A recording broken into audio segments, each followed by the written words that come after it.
Joining me now are three MPs from the different parties. Greg Fergus is a Liberal MP for the Quebec riding of Hull-Aylmer and now has been reconfirmed as a Parliamentary Secretary to the Prime Minister. Scott Aitchison is a newly elected Conservative Labour critic and MP for the Ontario riding of Parry Sound-Muskoka. And Peter Julian is a veteran of the House of Commons. He's the NDP House Leader and Finance critic and MP for New Westminster Burnaby. All three of you, thanks for joining me. It's a pleasure. Good to be here. Thanks for having us. Okay, I want to start with the government's COVID-19 response, and especially the response to the latest variant. Greg Fergus, let's start with this because we all watched, or I was watching this afternoon, a press conference from federal officials and from Health Minister Jean-Yves Duclos. It's been 3 days since your government first announced airport arrival testing for all international travelers from everywhere except the U.S., but there are a lot of questions still about where people are going to be tested, whether they'll be able to connect to the other flights once they arrive in Canada to get home. And there's also the big question about why we're not testing people arriving from the U.S.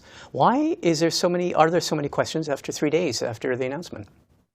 Well, first of all, thank you, Martin, for the question, and thank you for giving me an opportunity to explain what's happening. First of all, let's just remember that this pandemic is not over. Omicron has really shown us that how serious these variants can be, and they really pose some difficult choices. The National Advisory Committee and our scientists have been poring over the data, and they've been taking a look at it, and they've offered us the best kind of advice. And the advice is that for the time being, that we're going to be testing we're going to be strengthening our testing regime for people who are originating from international flights. At this time, it's not deemed to be necessary to test the folks coming from the United States on a strengthened basis. So that's the reason why we have the situation that we have right now. But are you, certainly as a member of the government, you must be a bit apprehensive that right now all the minister can tell us is that things are being ramped up and everything will be ironed out. But this starts to become reminiscent of worries about this turning into a situation like you had with the quarantine hotels. For example, it's not clear whether when I arrive in Toronto, I have to wait for my test results in Toronto or if I can take a connection to Ottawa. These things are still very confused.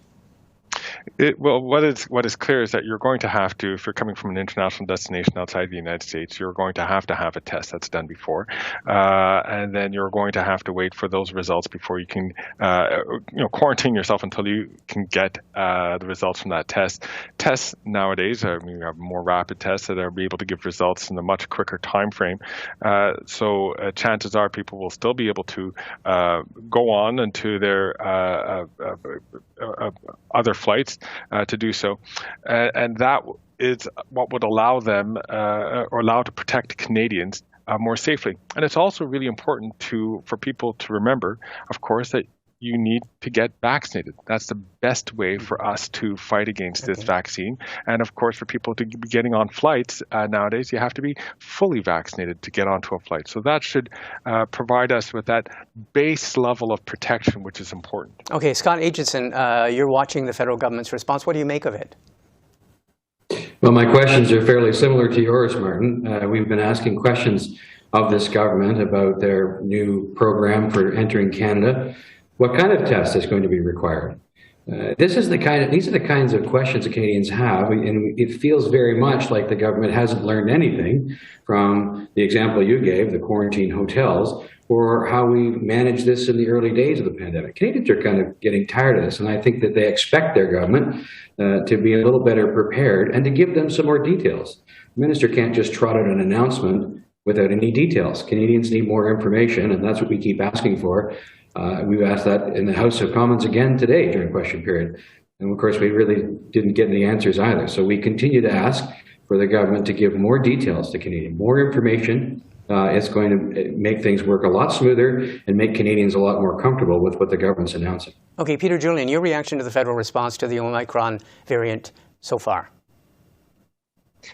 Some confusion. There's a lack of clarity about messaging. Canadians need to know what the government is asking, and it's very unclear. There seems to be contradiction. There's a lack of clarity. One thing that is very clear is that we need to continue to push Canadians to be vaccinated. But we haven't seen the federal government really make the efforts that the NDP and Jagmeet Singh has been calling for since the beginning of the pandemic to make sure that we have in place domestic production of vaccines.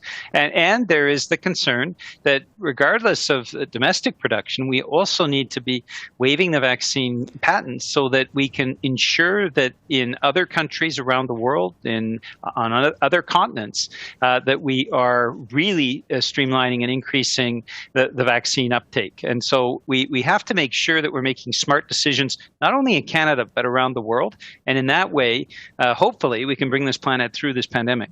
Okay, Greg Fergus, on December 14th, we know that Finance Minister Chrystia Freeland will be presenting her economic update. There are growing concerns that the government spending may be contributing to inflation. Your spring budget promised more than $100 billion in new spending over 3 years. You promised yet more during the election campaign. Should Minister Freeland be proposing to dial back some spending in her economic update in about 10 days? The Minister Freeland and the government has made a very specific promise to Canadians that we're going to have their backs. And we're going to be making sure that we're going to be taking Canadians to get us, take all the measures that are necessary for us to get through the pandemic. And then as we get through the pandemic, we're going to also be making sure that we're going to be working on building back better and stronger in a more durable way. And that's already happening. You saw the numbers come out today, 154,000 new jobs, net new jobs created. This is great news. The Canadian economy really has taken on much of its completely all the job losses has had, but what has happened as well is that the pandemic is not over. So you're seeing supply chain shortages happening all around the world. Indeed, Canada's cost of living increases are similar to other industrialized, to the European Union, to the United States, to Japan. This is a phenomenon that's happening all around the world. It's not specific to Canada and Canada's particular ways of building back better and having an economy that's working on all four burners.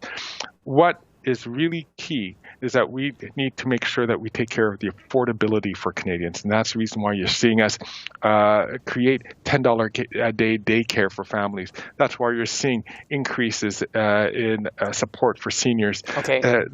These are all things which are going to make life more affordable for Canadians while making sure that we're keeping everybody safe during the pandemic. Okay, so Scott Aitchison, we've been watching as your Conservatives since Parliament returned have been slamming the government and blaming inflation and high housing prices on the government. You say the government should cut spending to try and hem in inflation. What major programs would you suggest that they shouldn't have been spending on during the pandemic or that they should now be curbing in the months to come? Well, the evidence is there for all to see that they were actually quite sloppy about where they spent the money. Too many people who didn't need the supports got the supports. They flooded the Canadian economy with too much money, chasing too few goods because supply chains were in fact disrupted. So people had extra cash and they couldn't buy things, and it made things more expensive. And in fact, it's great that this government talks about having Canadians' backs. Our fear, though, is that because things are getting so much more expensive, you won't be able to put gas in your car in rural Canada to drive your kids to the daycare that they're going to provide for them. You can't afford to put groceries on the table. The only thing they're going to have left is their backs, because this government is basically pricing everything right off of people's backs. So we need to get government spending under control. We think that absolutely there's some targeted spending and targeted supports that will still be needed as we go forward. But it's all the more reason for us to get committees back to work, so that Finance Committee can focus specifically on where those targeted supports will go, so that we can make sure that when this government gets its blank check, it doesn't just waste money and cause more inflation into the economy. Okay, Peter Julian, just 30 seconds. We're running out of time, but what would your party hope to see in this economic update? Well, there's an affordability crisis. We have a housing crisis across the country. We need to see immediate investments in affordable housing. We need to see the government actually taking things seriously. The families are struggling to put food on the table and keep a roof over their head. That means things like public universal pharmacare. And these are prescriptions that other countries are putting into place that are making sure that families aren't falling further and further behind. Now, the government has slashed GIS for seniors that received the CERB. They slashed the CERB benefits. The Conservatives and the Liberals rejoiced at that. This is leaving hundreds of thousands of people, including so many seniors, in a very, very precarious situation. And so what we actually need to do is make sure that the ultra-rich in this country that have benefited from this pandemic beyond belief actually pay their fair share of taxes. And that is the way to ensure that we can continue to make investments that help Canadians. Okay, well, on that note, we will have obviously a lot of chance to revisit this issue. I want to thank all three of you for taking the time. Thanks for speaking with us. Thanks a lot, Martin. Thanks for having me.